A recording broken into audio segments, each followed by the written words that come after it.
Vai, 1, 2, 3. Hello, peoples! Hoje nós estamos aqui pra fazer aquelas coisas que sempre acontecem com vocês no dia a dia. Eu tenho certeza que acontece pelo menos alguma dessas coisas. Porque, tipo, gente...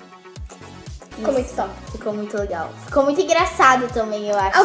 Algumas coisas são por distração e algumas coisas são porque você é bobo. Porque você é boba, sabe? Ai, meu Deus. Mas, se vocês gostarem do vídeo, deixem o seu like e se inscrevam no canal para não perder mais nada. E a Cacá tem um recado. Gente, nós vamos...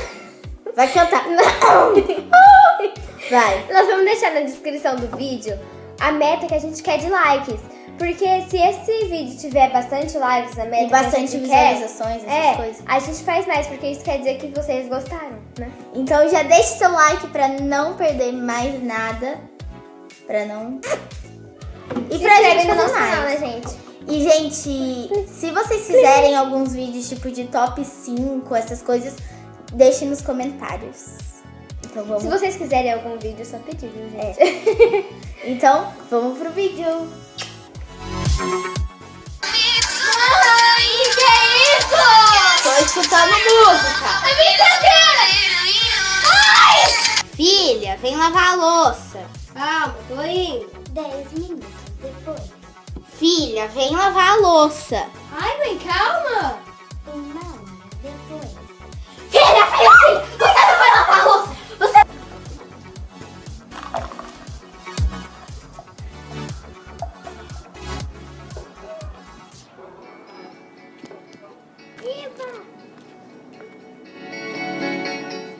Devolve meu fone.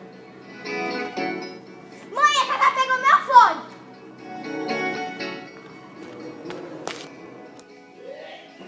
Filha, vamos acordar? Tá na hora de ir pra escola, vamos? Vamos lá que você já tá atrasada. Mamãe acordou um pouquinho depois, não sei porquê, mas enfim. Filha! Filha! Tô acordada.